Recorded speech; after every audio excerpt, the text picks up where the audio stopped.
Hello everyone, स्वागत है आप सभी लोगों का डे 12 में। आज हम लोग पढ़ने वाले हैं फोटोसिंथेसिस इन हायर प्लांट्स। तो चलिए स्टार्ट करते हैं। सबसे पहले जानते हैं कि पूरे डिपेंडेंस ऑन प्लांट्स क्या होता है, मतलब कैसे किस प्रकार से ह्यूमंस, एनिमल्स, सभी लोग प्लांट्स पर रिलाई करते हैं फॉर फूड। ठीक है।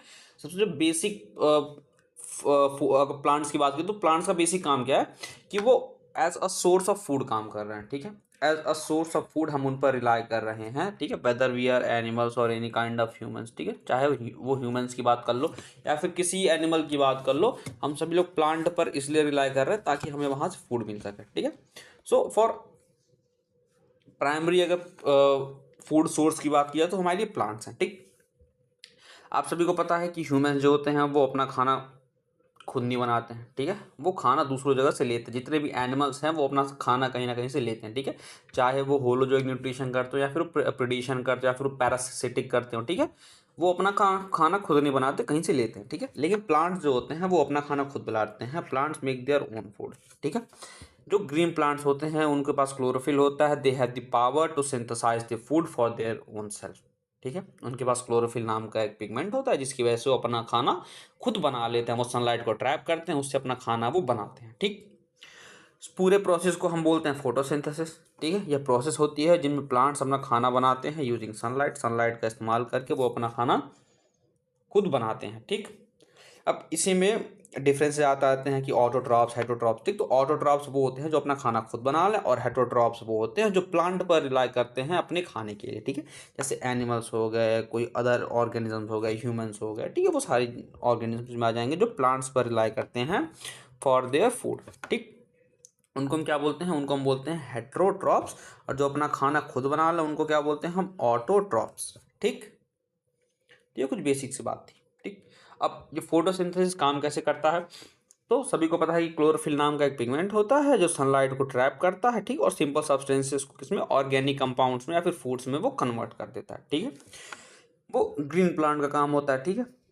अब उसके बाद इनको सोर्स ऑफ एनर्जी कौन सी मिलती है? तो सनलाइट जो होती है वो as a source of energy काम करता है। ठीक। जो इनको फोटोसिंथेसिस के लिए एनर्जी की रिक्वायरमेंट होती है वो सन से पूरी हो जाती है।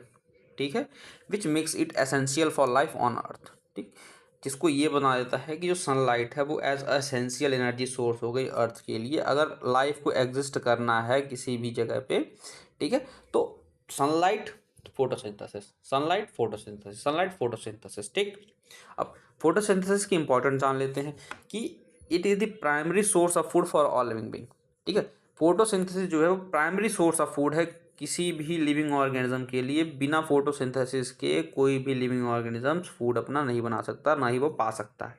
ठीक। प्लांट्स या फिर कोई भी क्लोरोफिल बियरिंग ऑर्गेनिज्म अगर फूड बनाता है, ठीक, तो उसमें फोटोसिंथेसिस का रोल होता है। और बाकी उनके जो ऊपर डिपेंडेंट रहते हैं उनमें कहीं ना कहीं भी एक इंडिपेंडेंट नेचर शो कर रहा है कि हाँ, फोटोसिंथेसिस के थ्रू ही उन्हें फूड मिल रहा है। ठीक। और फोटोसिंथेसिस का एक बाय प्रोडक्ट भी होता है कि वो ऑक्सीजन रिलीज करता है into the atmosphere which is necessary for survival. ठीक। कार्बन डाइऑक्साइड लिया, ठीक, सनलाइट के साथ आया, ठीक है, प्लांट में हमारे क्लोरोफिल था, ठीक है, उसके अंदर सनलाइट ट्रैप हुआ, कार्बन डाइऑक्साइड आया, ग्लूकोज बना, ठीक, और ऑक्सीजन और पानी रिलीज हो गया। ठीक। तो कहीं ना कहीं ऑक्सीजन हमारा एक as a by product release हो रहा है जो कि फोटोसिंथेसिस की ही देन है। ठीक। No oxygen no life. ठीक है। Without photosynthesis there would be no oxygen to breathe which makes life impossible. ठीक। अब इस चैप्टर का मेन फोकस किस पे रहने वाला है? दैट हाउ फोटोसिंथेसिस हैपेंस, किस प्रकार से फोटोसिंथेसिस होता है, including the structure of photosynthetic machinery and energy transformation. ठीक। किस प्रकार से फोटोसिंथेसिस हो रहा है, कौन से मशीनरी उसमें इन्वॉल्व है, और किस प्रकार से एनर्जी ट्रांसफॉर्म हो रही है, केमिकल एनर्जी से लेकर के सारी बायोलॉजिकल एनर्जी किस तरीके से हो रही है, सब कुछ इसमें हम देखेंगे। ठीक है। तो सबसे पहला जो टॉपिक स्टार्ट होता है कि what do we know about photosynthesis, कि हम फोटोसिंथेसिस के बारे में जानते क्या हैं। ठीक है। अब फोटोसिंथेसिस होने के लिए जो बेसिक रिक्वायरमेंट्स होती हैं वो तीन चीज़ें हैं कि एक तो हमें ग्रीन पिगमेंट चाहिए लीव्स में, जिसको हम किस नाम से जानते हैं? क्लोरोफिल के नाम से जानते हैं। ठीक। हमको एक ग्रीन पिगमेंट चाहिए, जो कि हमारे प्लांट में होगा क्लोरोफिल के नाम से, ठीक। उसके बाद हमें सनलाइट चाहिए, जो कि हम लाइट के बारे में बात करें। उसके बाद हमें कार्बन डाइऑक्साइड चाहिए, ठीक। ये 3 हमारी बेसिक रिक्वायरमेंट्स हैं अगर हमें फोटोसिंथेसिस को करना है इन प्लांट्स, ठीक है। अब तो सबसे पहला इन्हीं तीनों चीज़ों को पता करने के लिए कि ये तीनों बेसिक रिक्वायरमेंट्स हैं कि नहीं है, मतलब हमारी 3 बेसिक रिक्वायरमेंट्स क्या हैं, इनके लिए कुछ साइंटिस्ट ने कुछ एक्सपेरिमेंट्स किए ये पता लगाने के लिए कि कौन कौन सी हमारी बेसिक नीड्स हैं फॉर फोटोसिंथेसिस, ठीक। तो जो सबसे पहला एक्सपेरिमेंट किया गया था वो स्टार्च फॉर्मेशन इन लीव्स को देखा गया था कि लीव्स में स्टार्च का फॉर्मेशन हो रहा है कि नहीं हो रहा है। उसके लिए उन्होंने क्या किया, उन्होंने एक वेरीगेटेड लीफ ली, मतलब वह लीफ ली जिनमें दोनों ग्रीन पार्ट भी था और नॉन ग्रीन पार्ट भी था, ठीक। या फिर इन्होंने नॉन ग्रीन पार्ट के लिए क्या किया, उस लीफ को हाफ कवर्ड कर दिया विद ब्लैक पेपर, ठीक है, और a leaf partially covered with a black pepper was use, ठीक। चाहे तो कोई ऐसा लीफ ले लिया जो वेरिएटिव फॉर्म में था, मतलब आधा वो ग्रीन था आधा नॉन ग्रीन था, या फिर एक ग्रीन लीफ को लिया, एक ग्रीन लीफ को लिया और उस लीफ के आधे हिस्सों को उन्होंने ब्लैक पेपर से ढक दिया, ठीक। आधे हिस्से को उन्होंने ब्लैक पेपर से ढक दिया और आधा हिस्सा वैसा का वैसा ही रहा, ठीक। अब लीफ को सनलाइट को एक्सपोज किया गया, ठीक, इसको सनलाइट में रख दिया गया, ठीक है, इसको सनलाइट में रख दिया गया, ठीक है। अब जब उसके बाद कुछ समय बाद इसको स्टार्च के लिए टेस्ट किया गया, स्टार्च के लिए हम आयोडीन सोल्यूशन का टेस्ट लगाते हैं, ठीक। जब इसको आयोडीन सोल्यूशन का टेस्ट लगाया गया तो जो सिर्फ ग्रीन वाला पार्ट था, ठीक, जो ग्रीन वाला पार्ट था सिर्फ वही हमें टेस्ट दे रहा था, पॉजिटिव टेस्ट दे रहा था। लेकिन जो कवर्ड वाला पार्ट था वो टेस्ट नहीं दे रहा, ठीक है। जो ग्रीन वाला पार्ट था वो कैसा हो जा रहा था, वो ब्लू और ब्लैक हो जा रहा था, मतलब कि इसमें फोटोसिंथेसिस हुआ था और कहीं ना कहीं स्टार्च उसमें मौजूद था, ठीक। क्योंकि स्टार्च ही आयोडीन के साथ ब्लू और ब्लैक कलर देता है, ठीक है। Only in the green area containing chlorophyll and in the presence of light, ठीक। तो यहाँ से 3 बातें निकल कर गए क्या, कि ग्रीन वाले पार्ट में कुछ है ऐसा जो सनलाइट की प्रेजेंस में स्टार्च को बना रहा है, ठीक। लेकिन वहीं हमें यहाँ पे इस वाले रीजन में कोई भी स्टार्च देखने को नहीं मिला, तो जिसकी वजह से हमने जब आयोडीन टेस्ट लगाया तो हमें कोई भी कलर फॉर्मेशन नहीं देखने को मिला, ठीक। दूसरा था, उन्होंने कार्बन डाइऑक्साइड का इफेक्ट पता किया कि फोटोसिंथेसिस पर कार्बन डाइऑक्साइड का इफेक्ट क्या हो रहा है, ठीक। उसके लिए उन्होंने क्या किया कि एक ट्यूब लिया, ठीक, बीकर या टेस्ट ट्यूब या कुछ भी लिया, ठीक है। एक टेस्ट ट्यूब के अंदर उन्होंने KOH potassium hydroxide soaked cotton रखा, ठीक, और लीफ को पार्सली इंक्लोज कर दिया, ठीक। यहाँ पे इन्होंने एक कॉटन रखा जिसको इन्होंने KOH के साथ सोक कर रखा हुआ था, ठीक, और इन्होंने इसके अंदर पार्शली लीफ को सस्पेंड करा दिया, ठीक। अब other half of the leaf was expose to normal air, ठीक, मतलब सपोज करो ये पूरी लीफ थी, ये पूरी लीफ थी, उन्होंने आधे पार्ट को इसको सस्पेंड करा रखा और आधा पार्ट हमारा एयर में था, ठीक। The setup was kept in sunlight for some times, later the leaf was tested for starch, दोबारा इसको हमने स्टार्च के लिए टेस्ट किया, ठीक। तो जो एक्सपोज्ड पार्ट था, जो बाहर वाला पार्ट था, उसने तो हमें ब्लू और ब्लैक कलर दिया, मतलब कि फोटोसिंथेसिस हुआ था। लेकिन जो part inside of the test tube था उसमें किसी प्रकार का कलर चेंज देखने में नहीं मिला, मतलब कि उसमें किसी भी प्रकार का स्टार्च फॉर्मेशन नहीं हुआ। तो ये भी पता चल गया कि CO2 जो है वो कहीं ना कहीं एक इंपॉर्टेंट रोल प्ले कर रहा है इन फोटोसिंथेसिस, ठीक। जैसे पहले वाले में सनलाइट एक इंपॉर्टेंट रोल प्ले कर रहा था फोटोसिंथेसिस में, वैसे यहाँ पे CO2 भी एक इंपॉर्टेंट रोल प्ले कर रहा है फोटोसिंथेसिस में, ठीक। तो ओवरऑल कंक्लूजन क्या निकाला गया इन पूरे टेस्ट से, कि कोई भी स्टार्च प्रोड्यूस नहीं हो रहा है जब कार्बन डाइऑक्साइड क्या था, एब्सेंट था। और ये एक्सपेरिमेंट ये बताता है कि कार्बन डाइऑक्साइड कितना नेसेसरी है फॉर फोटोसिंथेसिस, ठीक। अब इसके अलावा भी कुछ अर्ली एक्सपेरिमेंट्स किए गए थे फोटोसिंथेसिस पे, जैसे कि एक फेमस एक्सपेरिमेंट है जोसेफ प्रिस्टली का, जो कि उन्होंने 1770 में किया था, ठीक। इसमें इन्होंने क्या किया था, इन्होंने एक बर्निंग कैंडल लिया था, ठीक, उसको क्लोज्ड बेल, उसको एक बेल जार में उन्होंने क्लोज करके रख दिया और ये कुछ देर बाद अपने आप बुझ गया, ठीक। ऐसे एक प्लेट थी, यहाँ पे इन्होंने एक कैंडल जलाया, ठीक, और इस पर इन्होंने एक बेल जार पुट कर दिया, ठीक। तो कुछ समय बाद ये फ्लेम अपने आप बुझ गई, आउट हो गई। ठीक, उसके बाद इन्होंने, ये पहला सेटअप था। दूसरे सेटअप में क्या किया, इन्होंने एक चूहा रख दिया। ठीक है, दूसरे सेटअप में इन्होंने एक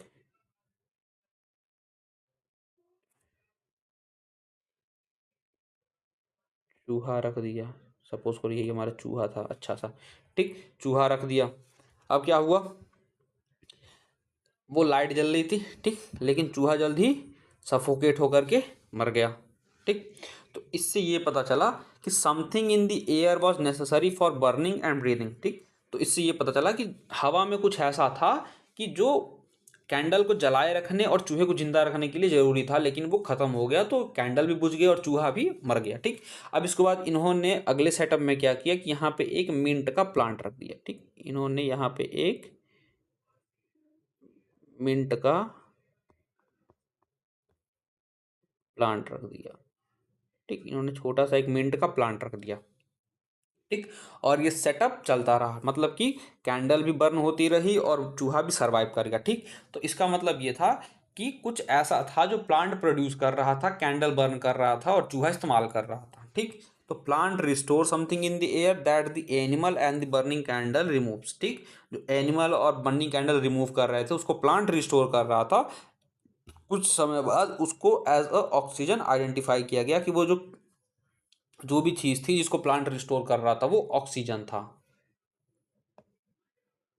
ठीक, अब एक्सपेरिमेंट को किया कैसे गया, तो to check the candle could burn again after some time, Priestley has to rekindle it without disturbing the setup. ठीक, using possible way to do this using a lock wick to bring the flame inside. ठीक, देखो ऐसा था कि उन्होंने इस तरीके से किया था कि सेटअप उनका डिस्टर्ब ना हो। ठीक है, तो उन्होंने कुछ इस तरीके का काम किए थे कि उन्होंने एक लंबी सी लकड़ी लेकर के फ्लेम को जलाया था। ठीक, उसके बाद उन्होंने मैग्नीफाइंग ग्लास का इस्तेमाल किया था for focus sunlight and light the candle. ठीक, इसके अलावा inserting a thin metal wire which flames at the and. ठीक, तो इस तरीके के कुछ सेटअप्स किए थे ताकि वो पूरे सेटअप को डिस्टर्ब ना कर सके। ठीक, तो इस तरीके के काम किए गए थे। ठीक, कि सनलाइट को एक लेंस के थ्रू फोकस, मैग्नीफाइंग लेंस के थ्रू फोकस कर रहा है कैंडल पे, उससे जला रहा है। ठीक, ताकि किसी प्रकार का सेटअप में कोई डिस्टर्बेंस ना हो। ठीक, इसके अलावा एक और साइंटिस्ट था जिनका नाम था जैनिंजन हाउस। इन्होंने एक एक्सपेरिमेंट किया था 1770 के बाद ही। उन्होंने प्रिस्ली के एक्सपेरिमेंट को रिप्लेस किया but tested it in light and dark condition. ठीक, प्रिस्ली ने ऐसा कुछ ध्यान नहीं दिया कि लाइट एंड डार्क का, बट इन्होंने उसी चीज को दिन में भी किया और रात में भी किया। ठीक, so he found out that the air was purified. ठीक, एयर प्योरीफाइड था, मतलब oxygen was released only in sunlight not in dark. उन्होंने ये नोटिस किया कि वो जो ऑक्सीजन प्यूरिफिकेशन का काम चल रहा है वो सिर्फ और सिर्फ दिन में हो रहा है, ना कि रात में हो रहा है। ठीक, फिर से उन्होंने उसी एक्सपेरिमेंट को एक्वेटिक प्लांट के साथ किया। ठीक, उन्होंने एक एक्वेटिक प्लांट को वाटर में रख दिया अंडर सनलाइट। ठीक, तो उन्हें कुछ ग्रीन पार्ट्स के आसपास उन्हें स्मॉल बबल्स दिखाई पड़े। ठीक, छोटे छोटे बबल्स दिखाई पड़े उन्हें ग्रीन पार्ट्स में। ठीक, लेकिन कोई भी बबल उन्हें डार्क में अपीयर होता हुआ नहीं दिखाई पड़ा। ठीक, फिर बाद में उस उन्हीं बबल्स को एज अ ऑक्सीजन कंफर्म कर दिया गया कि वो जो बबल्स बन रहे हैं वो किसके बबल्स थे, ऑक्सीजन के बबल्स थे। ठीक, तो कि इन पूरे एक्सपेरिमेंट के दौरान की डिस्कवरी क्या थी कि जो प्लांट था वो ऑक्सीजन रिलीज करता था which is essential for animals and burning of candle.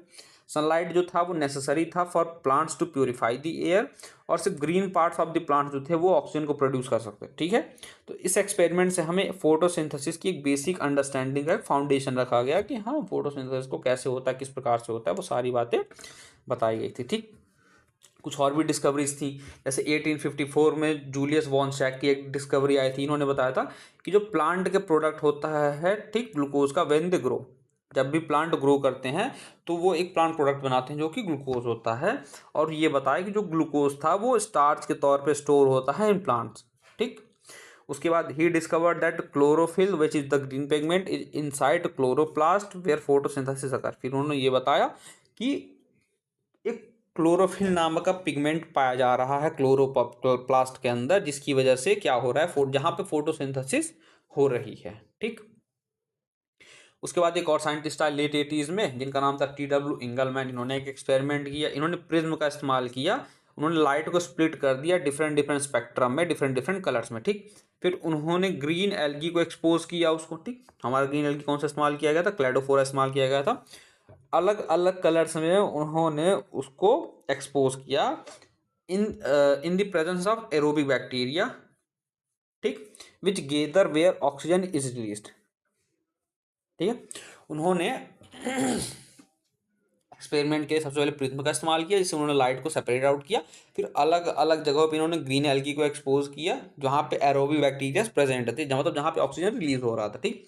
Then he observe that the bacteria accumulated in the blue and in the red light regions, ठीक। उन्होंने ये देखा कि जो बैक्टीरिया थे वो ब्लू और रेड लाइट वाले रीजन में आ रहे थे। दैट मीन्स कि वहाँ पे फोटोसिंथेसिस हो रही है and is the most effective in these light wavelength, ठीक। और इन वेवलेंथ की लाइट पे अच्छी तरीके से फोटोसिंथेसिस देखने को मिलेगी, मतलब ब्लू और रेड रीजन वाली लाइट में उनको बहुत अच्छी तरीके से फोटोसिंथेसिस देखने को मिल रही थी। So he created the first action spectrum of photosynthesis which match the absorption spectra of chlorophyll a and chlorophyll b, ठीक। उसके बाद जब इसको मैच किया गया तो वो एब्जॉर्प्शन स्पेक्ट्रा जो कि क्लोरोफिल ए और बी शो कर रहा था, बिल्कुल उससे जाकर के एग्जैक्टली मैच हो रहा था, ठीक। अब मिड 19th सेंचुरी में हमें फोटोसिंथेसिस की काफ़ी अच्छी खासी अंडरस्टैंडिंग हो चुकी थी। Scientist knew that plant uses light energy to convert carbon dioxide and water into carbohydrate. उसके बाद यहाँ पे एक इंपेरिकल फार्मूला भी, मतलब इंपेरिकल फार्मूला बोला जाए फिर इंपेरिकल इक्वेशन बोला जाए, वहाँ वो भी दिया जा चुका था कि कार्बन डाइऑक्साइड पानी के साथ कंबाइन करता है, ठीक। और वहाँ पे CH2O नाम का एक कंपाउंड बनाता है और ऑक्सीजन रिलीज करता है, ठीक। जबकि CH2 represent a simple carbohydrate like glucose, ठीक। CHO जो हमारा था, CH2O जो था वो एक सिंपल कार्बोहाइड्रेट को रिप्रेजेंट कर रहा था जो कि ग्लूकोज जैसा ही था, ठीक। अब एक साइंटिस्ट था जिनका नाम था कॉर्नेलियस वॉन नील्स, जिन्होंने 1930 में एक डिस्कवरी की थी। इन्होंने पर्पल और ग्रीन सल्फर बैक्टीरिया के ऊपर काम किया था। He uses H2S instead of H2O in photosynthesis. उन्होंने पानी की जगह पे क्या इस्तेमाल किया था, H2S इस्तेमाल किया था, ठीक। And found out that this bacteria do not releases oxygen, और ये पता लगा है कि यह बैक्टीरिया ऑक्सीजन को रिलीज नहीं करते हैं, but instead they produce sulphur और सल्फेट, ठीक। सल्फर और सल्फेट बनाते हैं। तो इससे ये कंक्लूजन निकला कि जो ऑक्सीजन आ रहा है from water, it does not come from CO2, ठीक। जो ऑक्सीजन निकल के आ रहा है वो कहाँ से निकल के आ रहा है, पानी से निकल के आ रहा है, ना कि कार्बन डाइऑक्साइड से निकल के आ रहा है, ठीक। जो ये वाला इक्वेशन दिया गया था तो उसमें बात यही हुई थी कि ऑक्सीजन कहाँ से निकल के आ रहा है, तो ये कहा गया कि ऑक्सीजन ये कार्बन डाइऑक्साइड से निकल के आ रहा है, नहीं, ऑक्सीजन कहाँ से निकल के आ रहा है, ये पानी से निकल करके आ रहा है, ठीक है। तो इसी बात को कॉर्नेलियस वॉन नील ने प्रूव करके दिखाया। Later he confirmed using radio isotopic technique, ठीक। बाद में उन्होंने रेडियो आइसोटोप्स का इस्तेमाल करके भी इस चीज़ को प्रूव कर दिया, ठीक है, कि उन्होंने वाटर जो था वो रेडियो एक्टिव लिया, कार्बन डाइऑक्साइड नॉर्मल लिया, तो जो उन्हें ऑक्सीजन रिलीज होता हुआ मिला वो भी रेडियो एक्टिव मिला था। तो इससे प्रूफ हो गया कि जो पानी आ रहा है वो कहाँ से आ रहा है, वहाँ से, ठीक। तो एक फिर फाइनल फोटोसिंथेसिस की इक्वेशन बनाई गई जो कि था हमारे 6 कार्बन डाइऑक्साइड मिल और 12 वाटर मॉलिक्यूल मिल करके एक ग्लूकोज का मॉलिक्यूल बना रहे हैं। साथ ही साथ 6 हाइड्रोजन, मतलब 6 पानी के मॉलिक्यूल से रिलीज हो रहे हैं और 6 ऑक्सीजन के मॉलिक्यूल से रिलीज हो रहे हैं, ठीक। फिर इसके ऊपर भी कुछ सवाल उठे कि बाकी जगहों पे 6 मॉलिक्यूल्स इस्तेमाल हो रहा है लेकिन यहाँ पे 12 वाटर मॉलिक्यूल क्यों इस्तेमाल हो रहा है। तो इसका काम था ये कि फोटोसिंथेसिस जो होती है वो एक मल्टी स्टेप प्रोसेस होती है, ना कि एक सिंगल रिएक्शन होती है, ठीक है। और ये लाइट डिपेंडेंट स्टेज होती है, ठीक है। तो वाटर मॉलिक्यूल जो होता है वो स्प्लिट करता है, मतलब फोटोलिसिस होती है, जिसकी वजह से ऑक्सीजन रिलीज होता है, साथ ही साथ प्रोटॉन रिलीज होता है और इलेक्ट्रॉन भी रिलीज होता है, ठीक है। तो 6 मॉलिक्यूल ऑक्सीजन रिलीज करने के लिए 12 मॉलिक्यूल्स पानी की आवश्यकता पड़ेगी, ठीक है। Because each molecule of oxygen needs 2 oxygen atom, ठीक। सबको पता है कि हर एक मॉलिक्यूल ऑफ ऑक्सीजन को 2 ऑक्सीजन एटम की जरूरत पड़ती है। अब जब वाटर के पास सिर्फ और सिर्फ एक ही ऑक्सीजन एटम है, 2 वाटर मॉलिक्यूल्स मिल करके एक O2 बनाएंगे, ठीक है। इसकी वजह से हमें 6 O2 के लिए कितने 12 H2O की मॉलिक्यूल्स की आवश्यकता पड़ेगी। सिंपल मैथ था यार, ठीक है।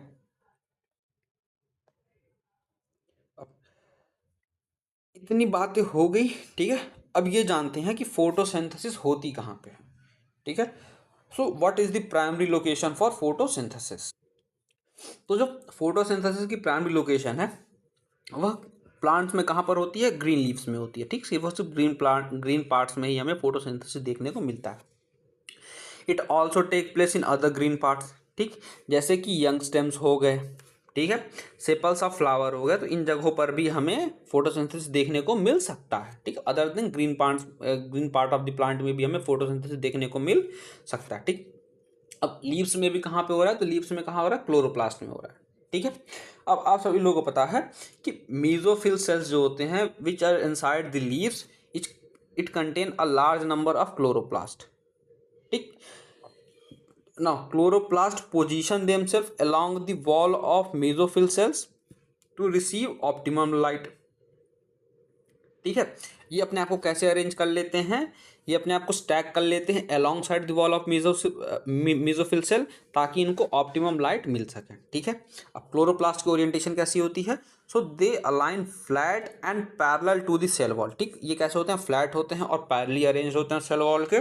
जब लाइट स्ट्रांग होती है, when light is strong, to avoid damage from excessive light, ठीक, ताकि अगर लाइट ज़्यादा स्ट्रांग हो, ज़्यादा लाइट आ रही हो तो डैमेज ना हो, तो इसकी वजह से ये अपने आप को फ्लैट और पैरेलली अरेंज करके रखते हैं किसके, सेल वॉल के साथ, ठीक।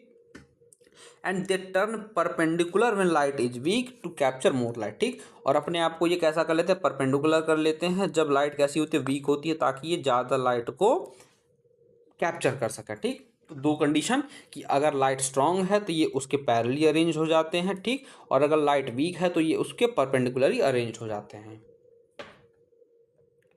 If you talk about the structure of chloroplast, तो एक मेम्ब्रेनस सिस्टम होता है जो कि किसके अंदर होता है, क्लोरोप्लास्ट के अंदर होता है। और इसमें क्या क्या होता है, इसमें हमें ग्रेना देखने को मिलता है which is the stacks of thylakoids where the light is absorbed. हमें यहाँ पे स्ट्रोमा लैमेली देखने को मिलती है, ये क्या होती है, ये ग्रेना को कनेक्ट करती है with each other and help in the transfer of energy. साथ ही साथ हमें स्ट्रोमा देखने को मिलता है which is a fluid filled space, जहाँ पे शुगर की सिंथेसिस हो रही होती है, ठीक। तो मेम्ब्रेनस सिस्टम में हमें क्लोरोप्लास्ट में क्या चीज़ें देखने को मिलती है, तीन चीज़ें देखने को मिलती हैं। सबसे पहला हो गया ग्रेना, दूसरा हो गया स्ट्रोमा लैमेली, और तीसरा हो गया हमारा स्ट्रोमा, ठीक। अगर डिवीजन ऑफ लेबर की बात की जाए इन क्लोरोप्लास्ट, तो मेम्ब्रेनस सिस्टम होता है, मतलब कि ग्रेना प्लस स्ट्रोमा लैमेली होती है इनमें, ठीक। ये लाइट को कैप्चर करती हैं, साथ ही साथ ये एटीपी और एनएडीपीएच का प्रोडक्शन करती हैं, जो कि हमारे एनर्जी के मॉलिक्यूल्स ऑफ एनर्जी करेंसीज होती हैं, ठीक है। स्ट्रोमा का काम क्या होता है, ये एंजाइम होता है which convert CO2 into sugar which later form in form of starch, ठीक। जो कि बाद में किस फॉर्म में देखने को मिलता है, स्टार्च के फॉर्म में देखने को मिलता है हमें, ठीक है। फोटोसिंथेसिस रिएक्शन कितने प्रकार की होती है, तो दो टाइप्स की होती है। पहली होती है लाइट रिएक्शन, दूसरी होती है डार्क रिएक्शन। लाइट रिएक्शन को हम फोटोकेमिकल रिएक्शन भी बोलते हैं और डार्क रिएक्शन को हम कार्बन रिएक्शन भी बोलते हैं, ठीक है। ये हम मेम्ब्रेनस सिस्टम में होती है, मतलब ग्रेना वाले पार्ट में देखने को मिलती है हमें। इसमें सनलाइट की आवश्यकता पड़ती है और ये एटीपी और एनएडीपीएच को जनरेट करता है। जबकि डार्क रिएक्शन हमें स्ट्रोमा में देखने को मिलती है। ये do not require direct sunlight, इसमें सनलाइट की आवश्यकता डायरेक्ट नहीं होती है, but it depend on the ATP और एनएडीपीएच फ्रॉम लाइट रिएक्शन, ठीक। लाइट रिएक्शन के जो दो प्रोडक्ट हमें मिले हैं, एटीपी और एनएडीपीएच, उन पे ये कहीं ना कहीं डिपेंड करती है। And they should not be mistaken as a reaction that happens in darkness, they just don't directly use sunlight, ठीक। ऐसा नहीं है कि डार्क रिएक्शन का मतलब हुआ कि सनलाइट का इस्तेमाल ही नहीं करते, नहीं, ये डायरेक्ट सनलाइट के साथ इंटरेक्ट नहीं करते, क्योंकि ये उनसे बने हुए प्रोडक्ट्स का इस्तेमाल करते हैं, ठीक है। That's why they is known as dark reaction. अब हम पिगमेंट्स की बात करें जो फोटोसिंथेसिस में इन्वॉल्व होते हैं, तो पहला पॉइंट हमारा, the why do leaves have different shades of green, ठीक। सबसे पहले पॉइंट आ जाता है कि भाई लीफ के हमें अलग अलग ग्रीन शेड्स क्यों देखने को मिलते हैं, तो the green colour of leaf is not due to a single pigment, ठीक। सबको पता है कि भाई एक सिंगल पिगमेंट की वजह से ये ग्रीन कलर देखने को नहीं मिलता है, but a combination of different pigments, क्योंकि उनके पास अलग अलग टाइप्स के पिगमेंट्स होते हैं, उनकी कॉम्बिनेशन की वजह से हमें ग्रीन शेड के भी अलग अलग शेड्स देखने को मिलते हैं, ठीक। अब अगर हम इन पे पेपर क्रोमेटोग्राफी लगाएं तो इन पिगमेंट्स को हम सेपरेट आउट कर सकते हैं और इनको हम रिवील कर सकते हैं इनके डिफरेंट डिफरेंट कलर्स में, ठीक, कि वो अलग अलग कलर कौन से हैं, ब्लू है, ब्लैक है, ग्रीन है, येलो है, पिंक है, किस किस कलर के हैं वो सारे, अगर हम पेपर क्रोमेटोग्राफी लगाएं तो हमें पता चल जाएगा, ठीक है।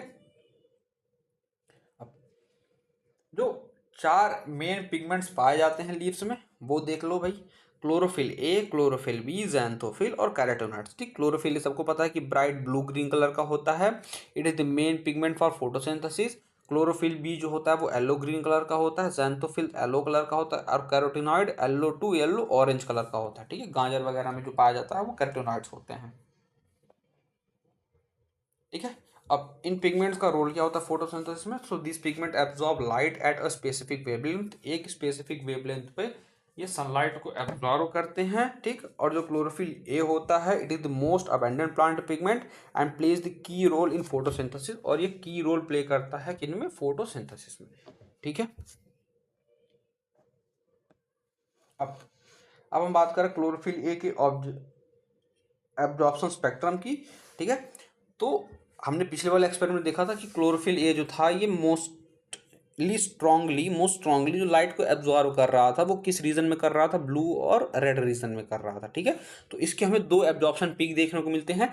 एक मिलता है हमें 430 नैनोमीटर के आसपास जो कि ब्लू रीजन में होता है, और दूसरा हमें 660 नैनोमीटर के आसपास देखने को मिलता है जो कि रेड रीजन का होता है, ठीक है।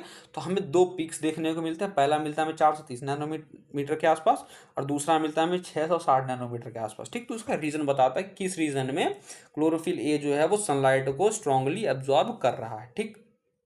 अब एक्शन एक्शन स्पेक्ट्रम और एब्जॉर्प्शन स्पेक्ट्रम में कुछ बातें दी गई थी कि एक्शन स्पेक्ट्रम जो होता है, it is the photosynthesis rate at different wavelength, ठीक। कि अलग अलग वेवलेंथ पे किस प्रकार से फोटोसिंथेसिस हो रही है वो देता था एक्शन स्पेक्ट्रम हमारा, ठीक। जैसे कि जो मैक्सिमम फोटोसिंथेसिस है वो ब्लू और रेड रीजन में हो रही है, ठीक है। सेम एज क्लोरोफिल ए का जो एब्जॉर्प्शन पीक था बिल्कुल उसी प्रकार से, ठीक। But some photosynthesis also happens at other wavelengths, ठीक है। दूसरे वेवलेंथ्स पर भी हमें फोटोसिंथेसिस देखने को मिल रहे थे, ठीक।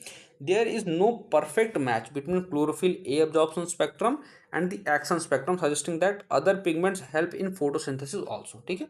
हमें एक परफेक्ट मैच नहीं मिल रहा था, तो इसका मतलब ये भी था कि इनके अलावा भी दूसरे पिगमेंट्स भी फोटोसिंथेसिस में रोल प्ले कर रहे हैं, ठीक। चलो आगे देखते हैं। आगे हमारा है कि बाकी जो दूसरे पिगमेंट्स थे उनका रोल क्या था, ठीक। तो क्लोरोफिल बे, xanthophyll और कैरोटीनॉइड्स, इनको हम एसेसरी पिगमेंट्स के नाम से जानते हैं। They absorb light at other wavelength and transfer energy to chlorophyll a, ठीक। ये दूसरे वेवलेंथ्स पर लाइट को एब्जॉर्ब करते हैं और जो एनर्जी बनती है उनको किसको ट्रांसफर कर देते हैं? ये क्लोरोफिल ए को, ठीक। They broaden the range of light use for photosynthesis, ठीक। इनका बस इतना काम होता है कि जहाँ पे क्लोरोफिल ए एब्जॉर्प्शन नहीं कर पा रहा वहाँ पे ये लोग मिल करके उस लाइट के एरिया को क्या कर रहा? ब्रॉड कर दे रहा, ताकि फोटोसिंथेसिस और अच्छे तरीके से हो पाए। They also protect chlorophyll A from photo oxidation, मतलब एक्सेस लाइट से ये बचाने का भी काम करते हैं क्लोरोफिल ए को, ठीक। If you talk about the overall conclusion, तो सबको पता है कि मोस्ट फोटोसिंथेसिस जो हो रही है वो किस रीजन में हो रही है? ब्लू रीजन में और रेड रीजन में देखने को मिले। किसके द्वारा हो रही है? क्लोरोफिल ए के द्वारा हो रही है, which is the primary pigment while accessory pigment supports it and protects it, ठीक। ऐसा देखने को मिलता है कि हमारा सेंटर में क्लोरोफिल ए होता है, सपोज करो हम इसको सी लिख दे रहे हैं, ठीक। और इसके साइड में हमें बाकी पिगमेंट्स देखने को मिल रहे हैं, ठीक है। सो दिस सपोर्ट और प्रोटेक्ट दी पिगमेंट्स, ठीक। इस तरीके से हमें बाकी पिगमेंट देखने को मिल रहा है,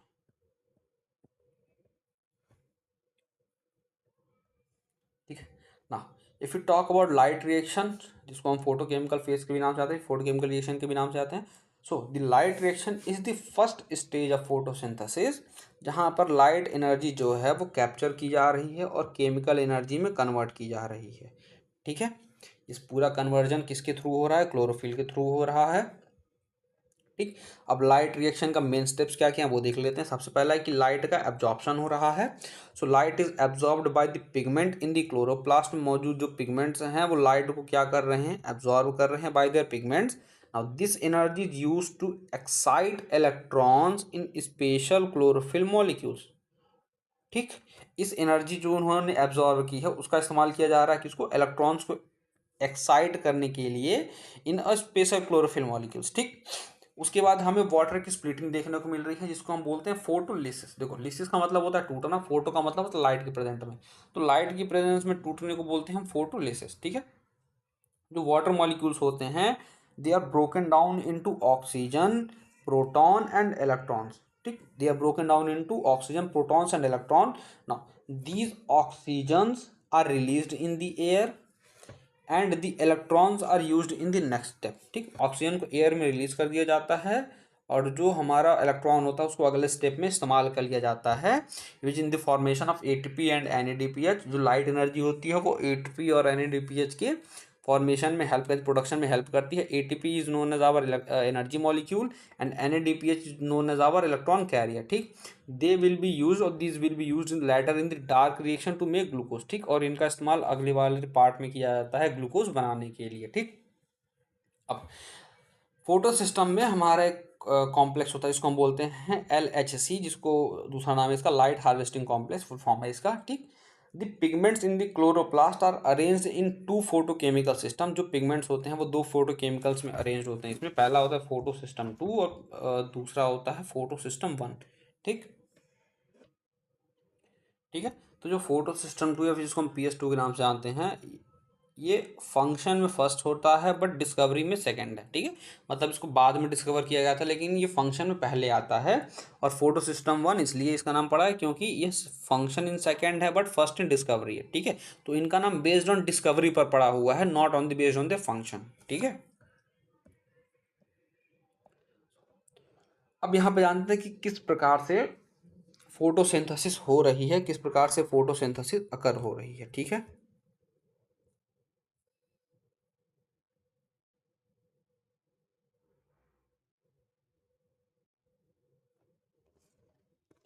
देखो जो हर फोटो सिस्टम होता है उसमें कई सारे पिगमेंट मॉलिक्यूल होते हैं which they are bound to protein forming an antenna complex, जो कि क्या बनाते हैं, एक एंटीना कॉम्प्लेक्स बनाते हैं, क्योंकि ये कई सारे पिगमेंट से मिल करके बने हुए होते हैं। ठीक है, they have many types of pigments in them. ठीक, अब ये पिगमेंट्स क्या करते हैं, they absorb the light and transfer energy to a special chlorophyll which known as reaction centre.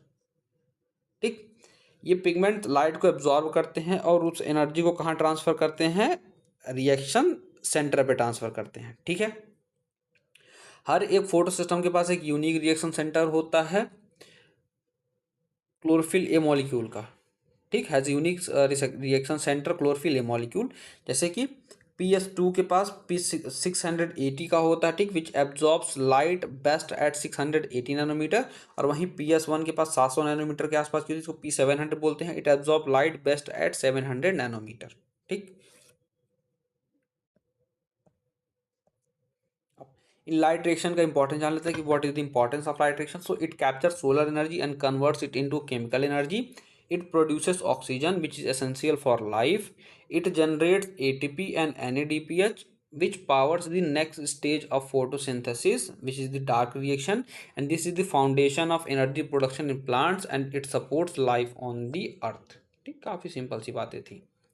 Now, if we talk about the ETC, means the electron transport chain, or also known as the electron transport in photosynthesis, which is also known as Z scheme। ठीक है, ये एक process है photosynthesis में जहाँ पे light energy का इस्तेमाल किया जाता है to move electrons through the proteins producing ATP and NADPH। ठीक है, ये स्टेप बाय स्टेप प्रोसेस होती है जिनमें इलेक्ट्रॉन का ट्रांसपोर्ट होता है। तो सबसे पहले PS2 वाले रीजन में इलेक्ट्रॉन को एक्साइट करवाया जाता है। ठीक है, सबसे पहले PS2 वाले रीजन में इलेक्ट्रॉन को एक्साइट करवाते हैं हम। ठीक, तो जो क्लोरोफिल ए होता है in PS2, it absorbs the sunlight at 680 nanometre, जिसको हम रेड लाइट वाला रीजन बोलते हैं। 680 नैनोमीटर पे ये लाइट को एब्जॉर्ब करता है। ठीक, उसके बाद जो इलेक्ट्रॉन एक्साइट्स होते हैं we use make them jump to another higher level. ठीक, इसको अनदर हायर एनर्जी लेवल पर जंप करवाया जाता है। Now the excited electron are captured by the electron acceptors. ठीक, और ये जो एक्साइटेड इलेक्ट्रॉन्स होते हैं इनको इलेक्ट्रॉन एक्सेप्टर्स जो होते हैं वो कैच कर लेते हैं। ठीक, अब इसी टाइम पे हमें वाटर की स्प्लिटिंग देखने को मिलती है। ठीक है, देखो ऐसा था कि सनलाइट थी। ठीक, सनलाइट पड़ी हमारी किस पे, लाइट हार्वेस्टिंग कॉम्प्लेक्स पे। ठीक है, ये PS2 वाला पार्ट है। ठीक, इस पे सनलाइट जब पड़ी तो हमें वाटर मॉलिक्यूल्स की स्प्लिटिंग देखने को मिली। ठीक, अब जो वाटर मॉलिक्यूल था वो स्प्लिट हो गया किन में, 2 इलेक्ट्रॉन्स में। ठीक, 2 प्रोटॉन्स में और एक नेसेंट ऑक्सीजन में। ठीक, तो ये जो 2 इलेक्ट्रॉन्स थे ये PS2 को भेज दिए गए, जो कि एक्साइट होकर के चले गए इलेक्ट्रॉन एक्सेप्टर के पास। इलेक्ट्रॉन एक्सेप्टर ने इसको एक्सेप्ट कर लिया यहाँ पे। ठीक, ये जो प्रोटॉन्स थे इनको भेज दिया गया एटीपी फॉर्मेशन के लिए इस्तेमाल हो गया, और ये जो ऑक्सीजन मिला इसको भेज दिया गया कहाँ पे, एयर में रिलीज कर दिया गया। ठीक, क्योंकि एक मॉलिक्यूल तो जनरली दो मॉलिक्यूल्स की आवश्यकता पड़ेगी, क्योंकि नेसेंट ऑक्सीजन है तो दो हमें ऑक्सीजन की जनरेट करना पड़ेगा, तो दो हो जाएंगे। ठीक, तो हमने सिर्फ एक ही वाले पार्ट को लिया था अभी। अब ये जो इलेक्ट्रॉन्स थे ये इलेक्ट्रॉन एक्सेप्टर पे जाकर के एक्सेप्ट हो चुके हैं। ठीक है, so the electron acceptor passes electrons through a chain of process known as cytochromes. ठीक, अब ये जो इलेक्ट्रॉन इसने एक्सेप्ट कर रखा हुआ, अब ये इलेक्ट्रॉन को ट्रांसपोर्ट करेगा through a process of chain of protein, जिनको हम क्या बोलते हैं, साइटोक्रोम्स बोलते हैं। ये एक डाउनहिल वर्ड मूवमेंट है इन टर्म्स ऑफ एनर्जी। ठीक, जैसे कि as electron moves energy is used to make ATP. ठीक, जैसे से इलेक्ट्रॉन मूव हो रहा है एनर्जी का इस्तेमाल किया जा रहा है क्या बनाने के लिए, एटीपी को बनाने के लिए। ठीक, उसके बाद सेकंड पे हमें इलेक्ट्रॉन्स की एक्साइटेशन देखने को मिलती है किसमें, फोटो सिस्टम 1 में। The electron reaches photo system 1 where chlorophyll a absorbs light at 700 nanometre. Now these electrons are again excited and passes to another electron acceptor. ठीक, पहले PS2 जो हमारा PS2 वाला सिस्टम था वहाँ पे इलेक्ट्रॉन को एक्साइट किया गया, फिर PS1 वाले सिस्टम पे इलेक्ट्रॉन को एक्साइट किया गया। ठीक, अब उसके बाद पहले वाले पे हमें एटीपी मिल चुका था, अब यहाँ पे हमें NADPH मिलेगा। Now the electron moves downhill again and transferred to NADP plus, जहाँ पे NADP रिड्यूस हो जाता है किसमें, NADPH और H+ में। ठीक, now which is used in the dark reaction to make glucose, और इनका इस्तेमाल किया जाता है कि इनमें डार्क रिएक्शन में ग्लूकोज बनाने के लिए। ठीक है, अब इस पूरे रिएक्शन को हम Z स्कीम क्यों बोलते हैं, क्योंकि जो पूरे इलेक्ट्रॉन कैरियर्स होते हैं अगर इनको हम सीक्वेंस में अरेंज करें, when all the electron carriers are arranged in sequence the movement of electrons from form a Z shape on a redox potential scale. ठीक, रेडॉक्स पोटेंशियल स्केल पे जो हमारे इलेक्ट्रॉन्स का मूवमेंट था वो जेड शेप बनाता है, इसीलिए इसको हम जेड स्कीम के नाम से भी जानते हैं। ठीक है, now if you talk about what is the importance of electron transport, so it generates ATP and NADPH which are essential for making glucose in the next stage, and also it releases oxygen into the air. Now it powers the entire process of life on earth by providing energy for plant and indirectly for all organisms. ठीक है, what is the splitting of water and photosynthesis? So to keep the electron transport chain running, photosystem 2 or PS2 needs a continuous supply of electrons. These electrons comes from the splitting of water or photolysis. ठीक है, सबको पता है कि PS1 PS2 वाले जो कि कितना था 680 नैनोमीटर का था, इस पे सनलाइट पड़ी। ठीक, तो अब इसको इलेक्ट्रॉन्स की आवश्यकता है सप्लाई करने के लिए, तो इलेक्ट्रॉन्स कहाँ से आएगा, पानी से आएगा, पानी ब्रेक डाउन होगा, वहाँ से इलेक्ट्रॉन रिलीज करेगा। ठीक, वहाँ से जो प्रोटॉन रिलीज होगा वो इस्तेमाल हो जाएगा अलग, और जो ऑक्सीजन रिलीज होगा वो एयर के लिए मतलब एटमॉस्फेयर में उसको रिलीज कर दिया जाएगा। ठीक, ये वाटर की जो स्प्लिटिंग है ये होती कैसे है, तो water splitting is a complex which attach to photosystem 2 which is located on the inner side of the thylakoid membrane. ठीक है, थैलाकॉइड मेम्ब्रेन के इनर साइड में अटैच होता है। इट जो वाटर मॉलिक्यूल होता है ये कुछ पार्ट्स में ब्रेक डाउन होता है, जैसे प्रोटॉन हो गया, इलेक्ट्रॉन हो गया, और ऑक्सीजन मॉलिक्यूल्स में ये ब्रेक डाउन हो जाता है। ठीक है, तो इसका जो पूरा केमिकल रिएक्शन था वो ऐसा था कि H2O है हमारा,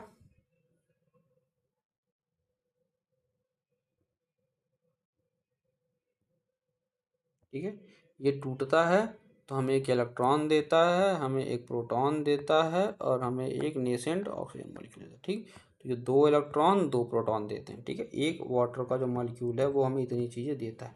अरे यार हाँ, ठीक है, अब इनके साथ होता क्या है, तो जो इलेक्ट्रॉन होता है वो रिप्लेस कर देता है लॉस्ट इलेक्ट्रॉन को PS2 में। ठीक, देखो PS2 में जो इलेक्ट्रॉन रिलीज हुआ वो एक्साइड करके इलेक्ट्रॉन एक्सेप्टर के पास चला गया, अब इसके पास इलेक्ट्रॉन की कमी हो गई तो वही पानी वाला इलेक्ट्रॉन यहाँ आ जाता है, फिर जब से वो ऑक्सीजन आता है मतलब सनलाइट पड़ती है तो ये वाला इलेक्ट्रॉन निकल जाता है, फिर से वाटर मॉलिक्यूल ब्रेक होता है, दूसरा इलेक्ट्रॉन आता है, ये भी चला जाता है, इस तरीके से साइकिल रन करती रहती है। ठीक, अब जो प्रोटॉन हुआ उसको ल्यूमन के इनसाइड में रिलीज कर दिया जाता है, inside of the thylakoid membrane, और जो ऑक्सीजन है वो as a by product release कर दिया जाता है कहाँ पे, एटमॉस्फेयर में। सभी प्रोडक्ट्स को कहाँ कहाँ रिलीज किया था वो हमने देख लिया भाई साहब, एक बार और देख लेते हैं थोड़ा सा यार, नोट्स में है ही। ठीक है, सो प्रोटॉन को रिलीज किया जाता है inside the thylakoid lumen which helps in create a proton gradients which are needed for making ATP। Electron को PS2 को पास कर दिया जाता है और इलेक्ट्रॉन ट्रांसपोर्ट चेन को ये कंटिन्यू रखता है।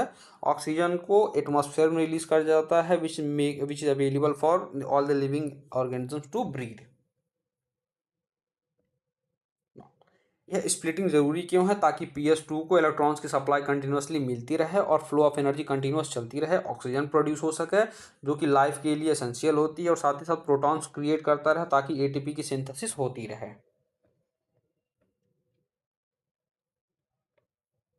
तो अब जानते हैं फोटोफॉस्फोराइलेशन होता क्या है। So it is a process of making ATP from ADP and inorganic phosphate using light energy. ठीक, ADP और इनऑर्गेनिक फॉस्फेट का इस्तेमाल करके किस प्रकार से ATP बनाई जाती है यूजिंग लाइट एनर्जी। ये पूरी प्रोसेस को क्या बोलते हैं हम? फोटोफॉस्फोराइलेशन। ठीक, यह कहाँ होता है? क्लोरोफिल में होता है। और कब होता है? फोटोसिंथेसिस के दौरान हमें ये देखने को मिलता है। ठीक है, अब नॉन साइक्लिक फॉस्फोराइलेशन क्या होता है? इसी को हम जेड स्कीम के नाम से भी जानते हैं। इसको हम बोलते हैं नॉन साइक्लिक फोटोफॉस्फोराइलेशन। ठीक, क्योंकि यह दोनों फोटो सिस्टम का इस्तेमाल कर रहा है। It involve photosystem 2 as well as photo system 1। And जो इलेक्ट्रॉन है वो लीनियर पाथ में मूव कर रहा है, मतलब फोटो सिस्टम 2 से मूव कर रहा है फोटो सिस्टम 1 में, और एंड में हमें क्या मिल रहा है? NADP+ मिल रहा है। ठीक है, वाटर मॉलिक्यूल स्प्लिट हो रहा है जो कि इलेक्ट्रॉन्स प्रोवाइड कर रहा है टू PS2, और ऑक्सीजन रिलीज करवा रहा है एज अ बाय प्रोडक्ट। साथ ही साथ ATP प्रोड्यूस हो रही है, NADPH प्रोड्यूस हो रहा है, और H+ आयंस मिल रहा है हमें। ठीक है, which are used in the Calvin cycle, means the dark reaction. Now it happens in the Grena thylakoid membrane where both PS2 and PS1 are present। ठीक, ये ग्रेना में होता है which is in the thylakoid membrane, जिनमें दोनों present होते हैं PS2 और PS1। ठीक, वो तो नॉन साइक्लिक फोटोफॉस्फोराइलेशन। ठीक, साइक्लिक फोटोफॉस्फोराइलेशन क्या होता है? इसमें सिर्फ और सिर्फ PS1 का इस्तेमाल किया जाता है। इलेक्ट्रॉन्स जो होते हैं वो साइकिल बैक करते हैं to PS1 instead of moving to NADP+। ठीक, इसीलिए उसको हम नॉन साइक्लिक बोल रहे थे, इसको हम साइक्लिक बोल रहे हैं क्योंकि जो इलेक्ट्रॉन है ये वापस से PS1 के पास आ जाता है ना, इंस्टेड ऑफ मेकिंग NADP+। ठीक, ना only ATP is produced, NADP+H+ is not form. ठीक, इसमें सिर्फ और सिर्फ हम ATP का फॉर्मेशन देखने को मिलता है, जबकि नॉन साइक्लिक वाले में हमें NADPH भी देखने को मिल रहा था। ठीक, इसमें कोई ऑक्सीजन रिलीज नहीं हो रहा है क्योंकि वाटर स्प्लिट नहीं हो रहा है इसमें। ठीक, and it happens in the stroma lamellae, तो वो वाला कहाँ होता है? ग्रेना में हो रहा था। ठीक है, जबकि PS2 और NADP रिडक्टेज एंजाइम्स इसमें क्या होते हैं? एब्सेंट होते हैं। ठीक, it occurs only when the light of wavelength above 600 nanometre is available. ठीक, ये तभी होता है जब हमें 700 नैनोमीटर के आसपास की लाइट मिलती है, ना कि उससे कम वाली पे। ठीक, तो कुछ डिफरेंसेस तो वो देख लेते थे कि नॉन साइक्लिक में दोनों फोटो सिस्टम्स का इस्तेमाल हो रहा है, जबकि साइक्लिक में सिर्फ फोटो सिस्टम 1 का इस्तेमाल हो रहा है। इसमें इलेक्ट्रॉन का फ्लो जेड स्कीम में हो रहा है, इसमें साइक्लिक में हो रहा है, मतलब इलेक्ट्रॉन वापस से PS1 के पास पहुंच जा रहा है। ठीक, इसमें ATP का प्रोडक्शन हो रहा है, इसमें भी ATP का प्रोडक्शन हो रहा है, इसमें NADPH प्रोड्यूस हो रहा है, लेकिन इसमें NADPH प्रोड्यूस नहीं हो रहा। ठीक, इसमें ऑक्सीजन रिलीज हो रहा है क्योंकि वाटर की स्प्लिटिंग हो रही है, इसमें कोई ऑक्सीजन रिलीज नहीं हो रहा है क्योंकि कोई वाटर की स्प्लिटिंग नहीं हो रही है। ये थैलाकॉइड ग्रेना में हो रहा है और ये स्ट्रोमा लैमेली में हमें देखने को मिलता है। ठीक, तो ये उनके बेसिक डिफरेंसेस थे।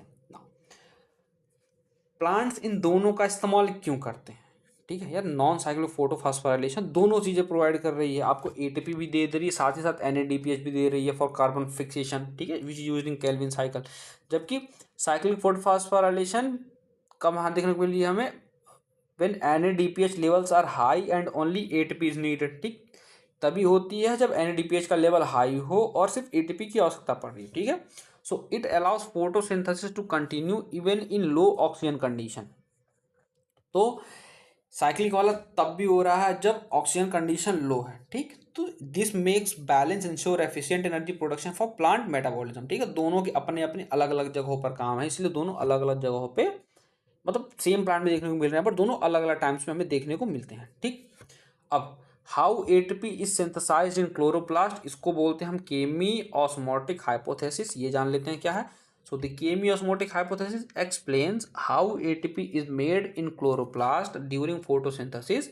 It works by creating a proton gradient across the thylakoid membrane, which is the membrane inside the chloroplast. Here how it happens. Now, first one is proton का एक्यूमुलेशन देखने को मिलता है, जिसकी वजह से प्रोटॉन ग्रेडियंट का फॉर्मेशन होता है। तो प्रोटॉन का एक्यूमुलेशन कहाँ से हुआ? जब वाटर स्प्लिट करता है फोटो सिस्टम 2 में, इलेक्ट्रॉन प्रोटॉन ऑक्सीजन रिलीज करता है, तो जो प्रोटॉन होता है वो उन्हीं थैलाकॉइड मेम्ब्रेन के अंदर जाकर के एक्यूमुलेट हो जाता है, जिसकी वजह से हमें प्रोटॉन ग्रेडियंट देखने को मिलता है। ठीक, अब ईटीएस की बात की जाए तो इलेक्ट्रॉन जो होते हैं वो जैसे पास करते हैं फोटो सिस्टम 2 को और फोटो सिस्टम 1 को, protons are pumped across the thylakoid membrane into the lumen. ठीक, ये हो चुका है। Now these protons are picked up from the stroma and transported into the lumen by the molecules during electron transfer। ठीक, अब NADPH का formation होता है in photo system 1। NADP plus is reduce to NADPH with the help of proton from the stroma. as the protons are used to form NADPH, the concentration of protons decreases in the stroma when they accumulate in the lumen। ठीक, देखो lumen में एक side वो accumulate होता चला जा रहा है, लेकिन स्ट्रोमा में एक साइड वो इस्तेमाल किया जा रहा है क्या बनाने के लिए, NADPH बनाने के लिए। तो उसका कंसंट्रेशन एक जगह घट रहा है, एक जगह बढ़ रहा है। ठीक, जिसकी वजह से हमें प्रोटॉन ग्रेडियंट देखने को मिलता है।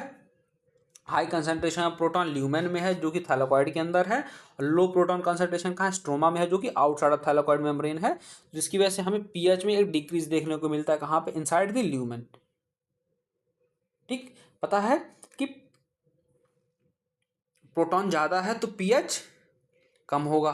ठीक, और प्रोटॉन ज्यादा है, सॉरी प्रोटॉन कम है तो पीएच ज्यादा होगा, तो जिसकी वजह से हमें पीएच कम देखने को मिलता है। कहाँ पे, इनसाइड द ल्यूमेन, क्योंकि प्रोटॉन वहाँ पे ज़्यादा है। ठीक, अब यह प्रोटॉन ग्रेडियंट इंपॉर्टेंट क्यों है, तो because it breaks down the moment of protons from high to low concentration and it provides energy which needed to make the ATP. ठीक, तो इसीलिए हमें प्रोटॉन ग्रेडियंट्स की आवश्यकता पड़ती है।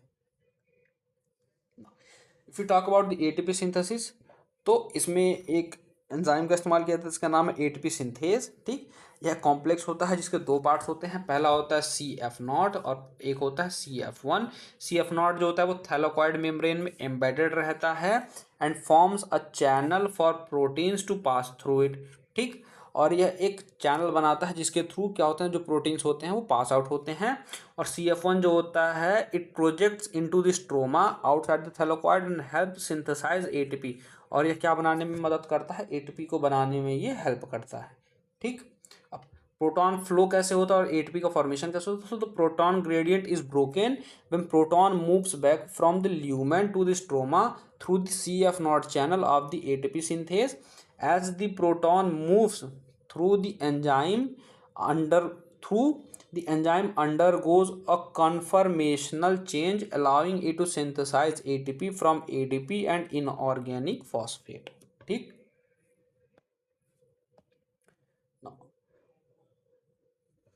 as the movement of proton through ATP synthase release enough energy to synthesize ATP, these ATP and NADPH are produced and used in the Calvin cycle or dark reaction to fix carbon dioxide and form sugar।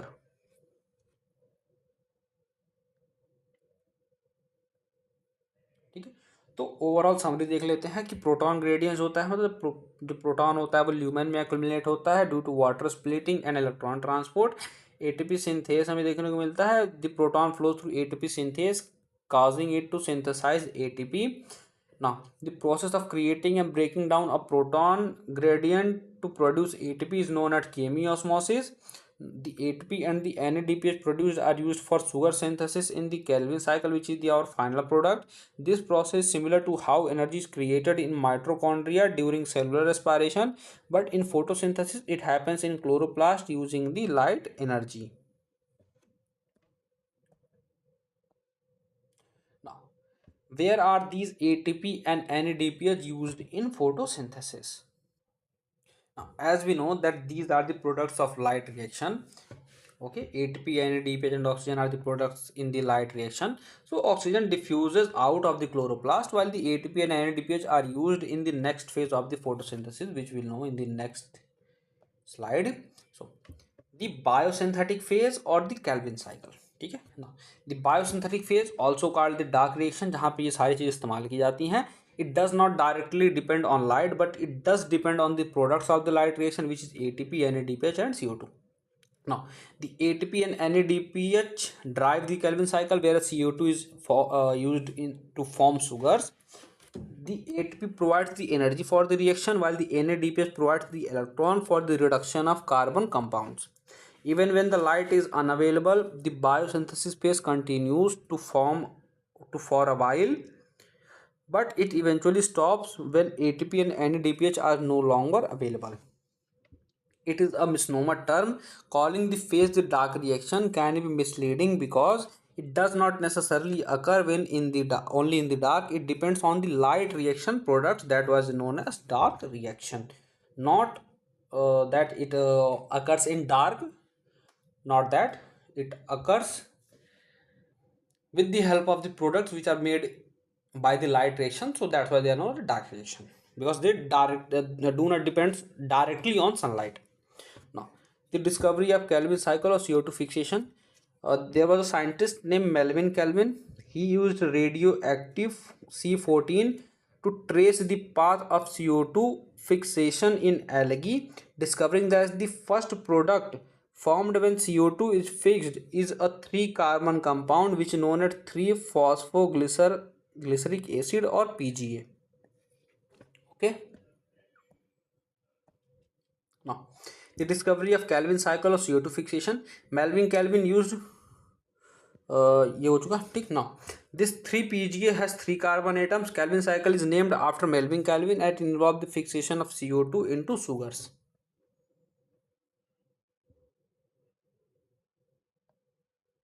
Now, if we talk about C3 and C4 pathways, which is the carbon fixation variations, in C3 plants, in most C3 plants, the first stable product of CO2 fixation is PGA, which is 3-carbon acid, while in C4 plants, some plants fixes CO2 into a 4-carbon compound called oxaloacetic acid, OAA, instead of PGA, and this pathway is known as C4 pathway.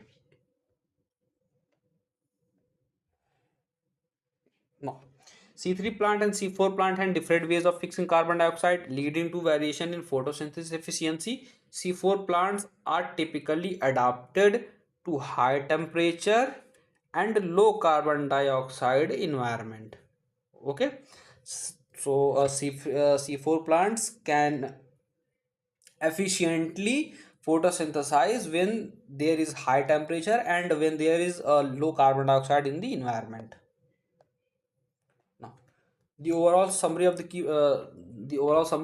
ATP and NADPH are used in the biosynthetic phase, which is known as Kelvin cycle, and is used to fix carbon dioxide and produce sugars. The first product of CO2 fixation can be either PGA, which is 3-carbon in C3 plants, and OAA, which is 4-carbon in C4 plants. The dark reaction is not actually dependent on darkness but on the products of the light reaction. Now, the primary acceptor of CO2 in Kelvin cycle. The question scientists were trying to understand the dark reaction of Kelvin cycle specifically by the process of CO2 fixation. The key question was what molecule accepts CO2 and has enough carbon atom to form 3-carbon product like PGA. So, surprisingly, the molecule that accepts CO2 and starts the process is ribulose bisphosphate RUBP, which has a 5-carbon atom. This was unexpected because scientists initially thought that the acceptor molecule should have only 2 carbon atoms, since the first product PGA has 3 carbon atoms. So it was like that कि एक carbon atom CO2 से आ जा रहा होगा और PGA के पास 3 carbon है, तो मिलकर सॉरी 2 कार्बन एटम होगा जो हमारा प्रोडक्ट जो कार्बन इसको एक्सेप्ट कर रहा है, जो भी मॉलिक्यूल एक्सेप्ट कर रहा है, क्योंकि पीजीए के पास सिर्फ और सिर्फ कितने एटम्स थे, 3 एटम्स थे. ठीक है, तो ये सोचा गया था, बट ऐसा नहीं हुआ. जो कार्बन एटम इनको मिला, जो मॉलिक्यूल मिला, उसके पास कितने एटम्स थे, 5 कार्बन एटम्स थे, जो कि कार्बन डाइऑक्साइड को क्या कर रहा था, एक्सेप्ट कर रहा था. ठीक है ना. Why it took this much time to discover? It took a long time to scientists to figure this out because they were searching for a 2-carbon compound and couldn't understand how a 5-carbon compound could fit into this process. After conducting many experiments, they finally discovered that RUBP, a 5-carbon ketose sugar, was the key molecule that accepts the CO2. What is the role of RUBP? The RUBP reacts with CO2 to form an unstable 6-carbon compound which immediately breaks down into two molecule of 3-phosphoglyceric acid which is known as PGA, a 3 carbon compound. This is the beginning of the Calvin cycle. ठीक, RuBP ने carbon dioxide को accept किया और एक 6 carbon का compound बना दिया। ठीक, जो कि 6 कार्बन कंपाउंड कैसा था, अनस्टेबल था, तो ये 3 कार्बन के 2 कंपाउंड में ब्रेक डाउन हो गया। ठीक, तो इसने कितने क्या बना दिए, 2 PGA बना दिए। ठीक, overall summary, the primary molecule that accepts CO2 in Calvin cycle is RuBP, which is a 5 carbon molecule. Initially scientist को लगा कि 2 कार्बन मॉलिक्यूल जो कि कार्बन डाइऑक्साइड को एक्सेप्ट करना चाहिए, लेकिन कुछ एक्सटेंसिव रिसर्च के बाद पता चला कि RuBP वो था जो कि करेक्ट मॉलिक्यूल था जो कि कार्बन डाइऑक्साइड को एक्सेप्ट कर रहा था। Now we are going to talk about overall overview and stages which are in Calvin cycle. Now the Calvin cycle is a process through which the photosynthetic plants convert carbon dioxide into glucose. It operates in a cyclic manner, that is known as cycle. और मैलिम kelvin ने discover किया था, इसलिए इसका नाम पड़ गया Calvin cycle, meaning that the molecule used in the cycle is regenerated, allowing the process to continue. ठीक, there is 3 main stages in the Calvin cycle. First one is carboxylation, second one is reduction, and third one is regeneration. ठीक है, so the first one is carboxylation, which is also known as fixation of CO2. Carbon dioxide is captured and fixed into an organic molecule. The RuBP or the ribulose bisphosphate is the molecule that accepts the CO2. The enzyme Rubisco catalyzes this reaction. It's sometimes called the RuBP carboxylase oxygenase because it can also react with oxygen, but here it helps the CO2 to it helps add CO2 to RuBP. This reaction produces 2 molecules of 3 PGA, means 3 phosphoglycerate, which are 3 carbon compound. Okay, initially it forms a 6 carbon compound, but that is unstable, so it breaks down into 3 carbon compounds. Now the ATP and NADPH, which are used to convert 3 PGA into G3P, means glyceraldehyde 3 phosphate, which is a sugar precursor, means after this a sugar will be formed. Now 2 ATP and 2 NADPH are required per carbon dioxide fixation, which means in 6 turns of Calvin cycle there are needed to produce 1 molecule of glucose. Okay, now our first step done, second step second step done, third step is regeneration. Now in this process the RuBP will be regenerated. So for the cycle to continue, RuBP must be regenerated. So this regeneration requires 1 ATP for each RuBP molecules to form. So regenerating RuBP is crucial so that the cycle can keep on fixing CO2. Now the overall summary of inputs and outputs means 6 molecules of CO2 are needed, 1 per turn of the cycle, means overall 18 molecules of ATP are required and 12 molecules of NADPH. Now what are the outputs? 1 molecule of glucose after 6 turns of the cycle, and 18 ATP and 12 NADP plus, these are regenerated during this process. Now the requirement of ADP and NADP is to make 1 molecule of glucose through this Calvin cycle. 18 ATP molecules are required for photophosphorylation and regeneration process, whereas 12 NADPH molecules are used for the reduction process. The difference in ATP and NADPH uses during the Calvin cycle is why cyclic photophosphorylation, means cyclic electron flow, occurs to help meet the ATP demand. Now if we talk about the C4 pathways, so the C4 pathways found in plants adapted to dry tropical environment. These plants are designed to efficiently handle high temperature and intense sunlight while minimizing the water loss. Through C4 plants uses the C3 pathway Calvin for sugar production. They differ significantly from typical C3 plants in their CO2 fixation process and their leaf anatomy.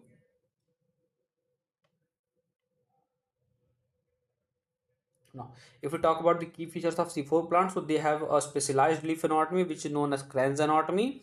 Now, Kranz anatomy refers to the unique arrangement of the cell around the vascular bundles in C4 plants. The term Kranz means a wreath, which describes how the cells form a wreath around the vascular tissues.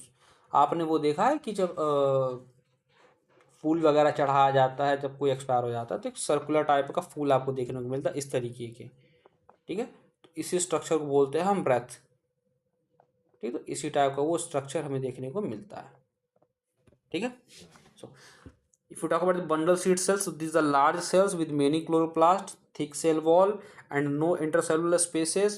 They surround the vascular bundles and play a key role in C4 pathway. C4 plant like maize and sorghum, they have this specialized leaf structure that allows for more efficient CO2 fixation. These are tolerant for high temperature and light. C4 plants are better adapted to hot and dry conditions compared to the C3 plants. They can operate efficiently at higher temperatures and high light intensities. Now, the absence of photorespiration, unlike C3 plants, C4 plants do not experience photorespiration, means a wasteful product where oxygen is used instead of CO2, leading to the energy loss. This makes the C4 pathway more efficient in hot conditions. There is a higher biomass productivity also. C4 plants typically has a higher productivity of biomass, making them more efficient in converting sunlight into usable energy. जबकि वहाँ पे हमें photo respiration देखने को मिल रहा था किनमें C3 plants में. Now, if we talk about the C4 pathway, which is known as Hatch and Slack pathway, the C4 pathway is a cyclic process that involves the fixation of CO2 into a 4 carbon molecules, then its conversion to sugar via the Calvin cycle. Now, the steps which are in C4 pathway are: first one is the fixation of CO2 in mesophyll cells. The primary CO2 acceptor is a 3 carbon molecules called phosphoenol pyruvate PEP, which is found in mesophyll cells. The enzyme PEP carboxylase or pepcase catalyzes the fixation of CO2 into oxaloacetic acid, which is OAA, a 4 carbon molecule. Now, the formation of 4 carbon compound, which is the second step, the OAA is converted into a 4 carbon compound like malic acid or aspartic acid within the mesophyll cells. Now, these 4 acid compounds are then transported from the mesophyll cells to the bundle sheath cell. These are the fourth step. In fifth step, CO2 releases in the bundle sheath cell. Inside the bundle sheath cell, the 4 carbon acid are broken down to release carbon dioxide and a 3 carbon molecule. Now, the carbon released enters the C3 pathway, means Calvin cycle, to fixed into sugar by the Rubisco. And last step, there is a regeneration of PEP. The 3 carbon molecules released in the bundle sheath cells is transported back to the mesophyll cells. There it converted back to PEP, thus completing the cycle. Now, what are the differences between C3 and C4 plants? So, C3 plants takes place in mesophyll cells, while C4 plant it occur in bundle sheath cells. The mesophyll cells are involved in initial fixation of CO2, but the Calvin cycle itself does not happen there.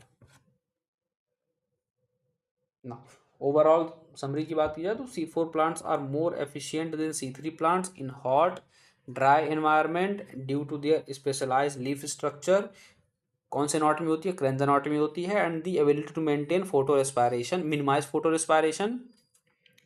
Kranz anatomy and PEP carboxylase are the key features of C4 pathway. The C4 pathway involves two stages. First one is carbon dioxide fixation in the mesophyll cell and the Calvin cycle in the bundle sheath cell.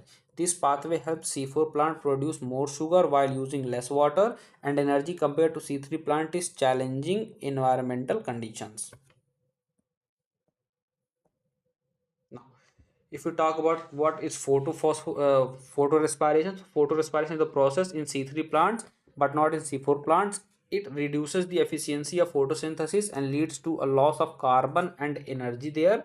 Here's the breakdown of photorespiration and its significance. So, how it works? So, first one is our Rubisco enzyme is the enzyme responsible for fixing CO2 in the Calvin cycle. Rubisco has a unique property. It can bind with both CO2 and oxygen as its active sites. The enzyme has a higher affinity for CO2 but can also bind to oxygen, especially when the concentration of CO2 is low compared to oxygen.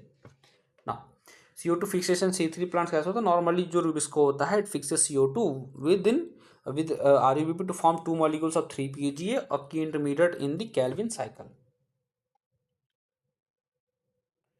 Now, what will happen if oxygen binds to Rubisco instead of CO2? It forms a two carbon molecules called phosphoglycolate in addition to the normal 3 carbon phosphoglycerate or PGA. This process is called photorespiration. Now the outcome of photorespiration is CO2 is released, but there is no ATP or NADPH produced. Now this ATP is used in the process, but it does not contribute to the production of sugar, and this reduces the overall efficiency of the photosynthesis since its wastage energy are carbon without generating useful products like sugar. Now, why photorespiration does not occur in C4 plants? So, higher CO2 concentration in bundle sheath cell. These C4 plants have a mechanism that increases the concentration of CO2 around Rubisco, and this occurs because C4 acid like malic acid are transported from the mesophyll cell to the bundle sheath cell where they releases carbon dioxide, and that's why the concentration of carbon dioxide does not decrease in that cell. Now, if we talk about the effect of Rubisco, the higher concentration of CO2 ensures that Rubisco primarily function as a carboxylase fixation enzyme and not as a oxygenase. Okay. Now, this prevents photorespiration and improves the efficiency of the photosynthesis in the C4 plants. भले outside environment में carbon dioxide कम है, but bundle स्थित cell में कोई भी carbon dioxide का amount कम होने नहीं देते, जिसकी वजह से रुबिस्को को जो काम करना है वही काम करता है, ना कि उसका उल्टा काम करता है. ठीक है. So why are the C4 plants are more efficient than C3 plants? C4 plants more efficient than C3 plant because they avoid photorespiration by increasing CO2 concentration at the side of the Rubisco. This lead to the higher productivity and yield, especially in hot, dry environment. Now C4 plant also show better tolerance to high temperatures. If we compare both C3 and C4 plants, now, if we talk about the C3 plants and C4 plants differences, the first product of CO2 fixation, which is a 3 carbon compound known as 3-PGA in C3 plants, while it is a 4 carbon compound OAA or malic acid or aspartic acid in C4 plants. Now, which is the enzyme used for CO2 fixation? So, in C3 plant it is Rubisco, and C4 plant it is PEP carboxylase or PEPcase and Rubisco, they are both. Now, if we talk about the location of Calvin cycle, so it occurs in mesophyll cell and it occurs in the bundle sheath cells.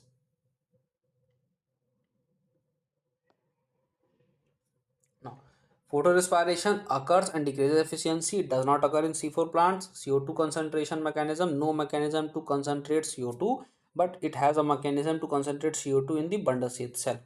If we talk about the tolerance to high temperature, these are low or affected by the photorespiration. They have high tolerance due to the effect of CO2 fixation and no photorespiration. Now, if we talk about the water use efficiency, so C3 plants have low water use efficiency. These are affected by the photorespiration and they have high efficiency. It affects efficient CO2 fixation and reduces water loss. Overall efficiency of the photosynthesis is lower due to the photorespiration. It has higher due to the prevention of photorespiration. And common example of wheat, rice, soybean, and these are common example of maize, sorghum, and sugar canes.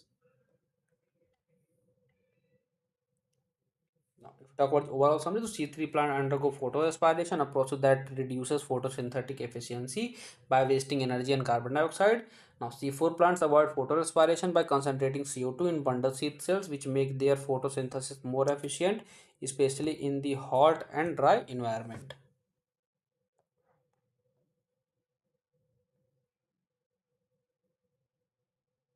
Now, if we talk about for the cell type of Calvin cycle and carboxylation, so in C3 plant, the Calvin cycle occurs in the mesophyll cells, and the carboxylation of fixation of CO2 also happens in these cells. In C4 plants, carboxylation happens in the mesophyll cells as well as, but the Calvin cycle occurs in the bundle sheath cell. Primary CO2 fixation product कौन सा होता है? C3 plants में PGA होता है हमारा 3 carbon molecule as the first product of CO2 fixation, जो कि C4 प्लांट में हमारा OA होता है जो कि 4 कार्बन मॉलिक्यूल होता है oxalic acidic acid which is the first product of CO2 fixation. ना Rubisco pepcase की बात करें तो both C3 and C4 plants contain Rubisco, but C4 plants also contain pepcase, an enzyme that helps to fix CO2 in the mesophyll cells. If we talk about photorespiration, C3 plants experience the high photorespiration, especially under the low light and high temperature, because rubisco bind to oxygen as well as CO2 also. In C4 plants, these mechanisms have to reduce the photorespiration by increasing CO2 concentration around rubisco, which helps them to avoid this process. Now, if we talk about the optimum temperature, for C3 plants, the most efficient temperature is around 20 to 25 degrees Celsius. For C4 plants, it is above 40 degrees Celsius. They are adapted 40 degrees Celsius. Now, if we talk about the factors which affect the photosynthesis, the first one is internal or plant factors. These factors are related to the plant itself and can be influenced by the plant genetic or growth. First one is number, size, age, and orientation of the leaf. More and larger leaves, especially if they are properly oriented towards the light, can enhance photosynthesis. Mesophyll cells and chloroplast. The presence of more mesophyll cells and chloroplast, which contain chlorophyll, increases the plant ability to absorb light and carry out photosynthesis. Now, internal CO2 concentration means higher CO2 concentration inside the plant promotes better photosynthesis, and the more chlorophyll means the plant can absorb more light, leading to higher rate of photosynthesis. The second one is external factors. So these environmental factors affect the photosynthesis. First one is sunlight. It advocate light is essential for photosynthesis, but too much or too little light can limit the rate. Now next one is temperature. Photosynthesis has an optimal temperature range. If the temperature is too high or too low, photosynthesis will slow down or stop. Next one is CO2 concentration. A higher concentration of CO2 allows the plant to photosynthesize more efficiently. If CO2 is limited, the process slows down. Now, next one is water is necessary for photosynthesis, and lacks of water can reduce the plant ability to perform this process. Okay, now there is a law of limiting factor which is known as Blackman's law of limiting factor. This principle states that the rate of a process like photosynthesis is determined by the factor that is the least supply or the limiting factor. For example, if there is a plenty of sunlight and CO2 but the temperature is too low, the rate of photosynthesis will still be limited by the low temperature. This process will only increase if the limiting factor, in this case temperature, is optimized. In simple terms, even if all the other factors are ideal, the factor in the shortest supply will limit the photosynthesis. Now, if we talk about light, so light, quality of light, intensity of light, and duration. Light quality, it refers to the type of light, means wavelength available for the photosynthesis.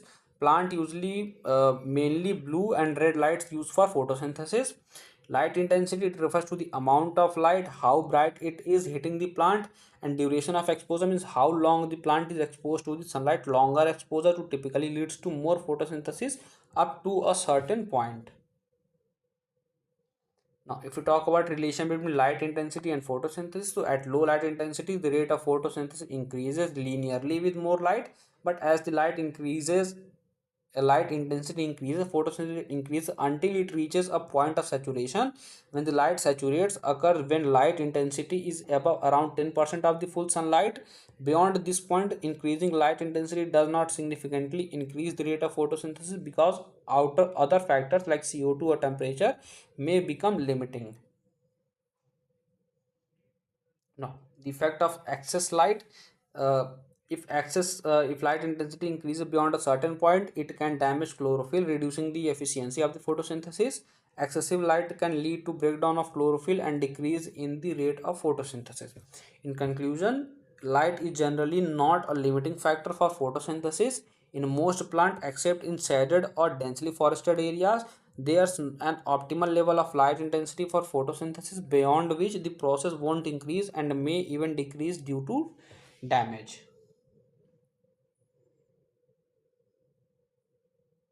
So next one, we will talk about the carbon dioxide, which has a limiting factor. So CO2 concentration in the atmosphere is low, around 0.03 to 0.04%.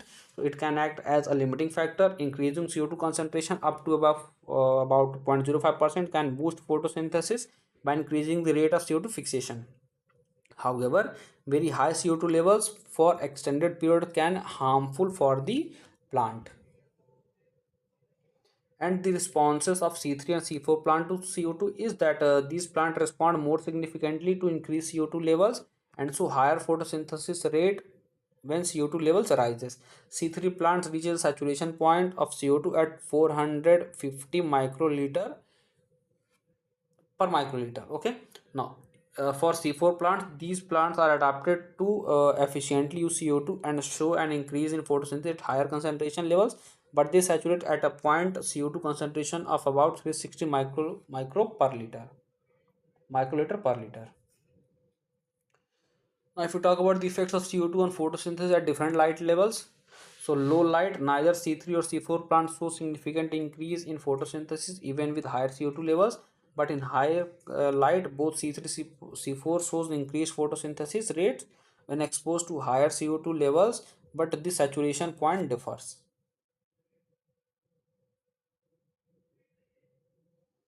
Now, for the practical approach we talk about, so the C3 plants like tomatoes and bell peppers, they are grown in greenhouse with elevated CO2 levels to enhance photosynthesis and increase crop yields.